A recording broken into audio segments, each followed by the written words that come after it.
সারাদিন শুধু পোল্ট্রি কবে, শুধু পোল্ট্রি। এ পড়াশোনা আর ভালোই লাগে না। একটু জানের সাথে কথা কব তাও হচ্ছে না।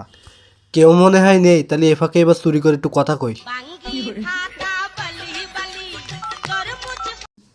হ্যালো জান, কেমন আছো?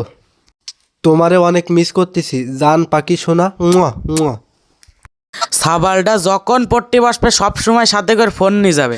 ফোন মনে হয় হাবার নিয়ে গেছ। দেই দিন কি করতিস? জান, বাবু, সোনা, এগুলো আবার কি? দেই দিন কি করতিস? জান পাখি, তোমারে না অনেক মিস করতেছি। এ তুই কি করতেছিস রে? হানে কি করতেছিস রে? আব্বা তুমি? হ্যালো মা, তোমার আম্মুর কাছে দাও দিন। হ্যালো বিয়ান সাহেব, কি অবস্থা, কেমন আছেন? ভালো আছেন তো? হ্যাঁ আমি ভালো আছি। এই যাস না, দাঁড়া দাঁড়া। আমি তো সবসময় আপনার কথাই ভাবি, বুঝলেন? ও কোনো সমস্যা না, সমস্যা না। তা আসেন আমার গিয়ে দিকে, এসে ঘুরে যান। আসেন, বেড়ায় যান এসে। আমার বউটা কোনো সমস্যা না, ও কোনো সমস্যা না, আপনি আসেন, সমস্যা নেই, আসেন।